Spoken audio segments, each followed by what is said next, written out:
Change has always happened in the world, but what's unique about the 21st century is that change is happening much faster. In an individual's lifetime, you will probably see 4 to 5 fundamental changes, which changes the way you live, which changes the way you look at your own life, it changes the way you look at the world. When a child has one adult in their life who engages with them with empathy, with care, who brings authenticity and trust and a non-judgmental approach in their relationship with this young person, can be a game changer in a child's life.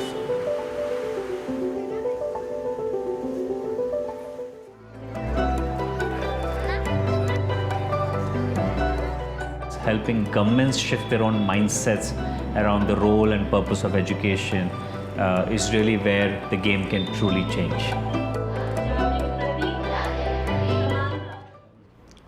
Dream was started in November 1999. It was started by 12 people, and each of us came with our own different ideas and intentions together. So the first group that we worked with was a group of HIV positive children in a shelter home and a group of cancer affected children. But when we first went in to meet the children, I remember the moment I was on my scooter and we parked our vehicles, and the children had been told that a bunch of uncles and aunties and bhaiyas are coming to take you out. So they were dressed in the best clothes they had, and within the first minute of us parking our vehicles, we had this bunch of children running up to us, and they jumped on us and they hugged us and they tugged at my t-shirt. They were asking us who we were and where we were going to take them. So any prejudice or any doubts that we had about, say, touching HIV positive children or hugging them or being with them melted away. What we saw is a bunch of beautiful kids being kids. So that was our first experience. Of course, through the year we lost a bunch of kids. We faced a lot of backlash from communities. So we at Dream a Dream articulate the challenge from two lenses. One lens comes from this understanding now that the pace of change in the world is increasingly fast, almost frantic. Change has always happened in the world, but what's unique about the 21st century is that change is happening much faster, which means in an individual's lifetime, you will probably see 4 to 5 fundamental changes, which changes the way you live, which changes the way you look at your own life, it changes the way you look at the world. But the education system is not necessarily preparing our kids to respond and adapt to this fast pace of change. The education system still follows a very linear method, is still preparing you for job markets that don't exist anymore. 65% of the job types that young people today are going to enter into in 10-15 years when they become adults don't exist. Yet we are preparing kids for traditional jobs of being an accountant or being an engineer or being a computer scientist or being a doctor. Majority of these jobs are changing, and they're changing much faster. But the education system is not preparing us to adapt or to unlearn, to relearn in this fast pace of change. So that's one crisis that young people today are facing, which is pertinent for kids all across the world. It is impacting kids whether you are coming from a rich family or a poor family. There's a second lens of the problem which is lesser understood, and that is largely pertinent to kids who are growing up in difficult circumstances, largely growing up in poverty. And that is the challenge of childhood adversity, that in the first 5 to 10 years of a child's life, if a child experiences adverse circumstances, which could be lack of food or nutrition, or being neglected, or lack of emotional love and care in the environment, or in extreme cases living in environments of abuse or violence, or being abandoned or orphaned, or being displaced, what that does is when any or some of these adverse circumstances happen in a child's life, it impacts their ability to achieve developmental milestones. A simple way to explain that is that as we are growing up at certain age, at certain sensitive periods, we achieve certain growth milestones. These could be in terms of height and weight, or it could also be in terms of cognitive development, the way we process information, the way we develop emotional maturity.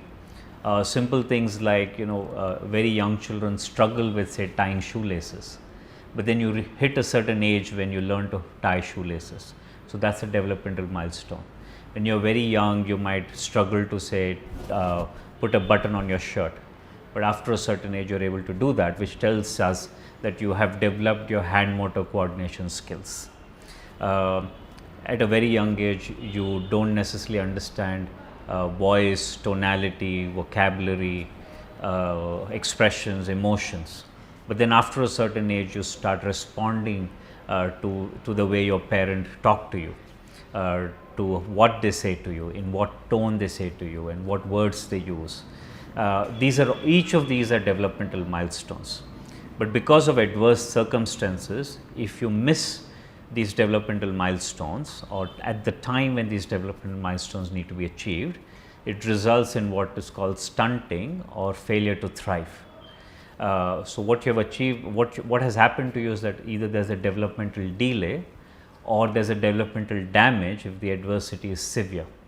So for example, there's research which says 9 out of 10 individuals who have experienced abuse in early childhood are likely to have mental health challenges as adults. So that's the level of severity of failure to thrive that could happen. Again, the education system doesn't necessarily understand this, because the way adversity or failure to thrive manifests in a classroom environment is in the way behaviors are shown. So when you walk into a classroom, you'll see children who are agitated, who are very restless, who are aggressive, or children who are very quiet, or children who can't make eye contact, or children who are struggling to articulate what they want to say. These are all behavioral manifestations of failure to thrive. So the education system doesn't necessarily understand this, and what we have done, at least in India now, with 98% of our children at the primary level going to school, which means the majority of the kids who are growing up in adverse circumstances are now entering school, but not necessarily with the foundational developmental abilities to engage with learning. So suddenly at the age of 4, for example, you have this kid going to school, a completely unfamiliar new environment, 40 other kids that you don't know, a new adult in the classroom that you don't know, and now you're expected to listen, understand, pay attention, concentrate, learn what has been taught, make friendships, build social interactions, high levels of complexity without the foundational skills to manage that complexity, which is why then you see kids are not learning. The learning gaps are increasing year on year. So a combination of failure to thrive caused because of childhood adversity, and now entering a world which is highly complex and uncertain, is a double whammy for kids. And that's how we understand the problem statement. For me, an ideal future is where everyone understands that the true purpose of education is to help a child learn to own their own story, help a child to build their own sense of self, to help a child to learn to be happy and learn to make others happy, to help a child to truly learn to thrive, not just personally as an individual, but also all elements of thriving around the family, the community, and the planet. When we are able to bring that kind of education to every child in the country, which would result in then a more thriving society, a society that sits on a foundation of care, love, empathy, support, collaboration, a society that respects every species, makes choices and decisions from a space of care and empathy, and not from a space of greed, that will be the most ideal future for me.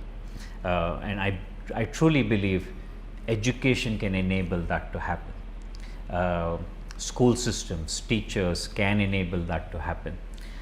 We need to learn to trust that education can play that role. We need to repurpose education from that.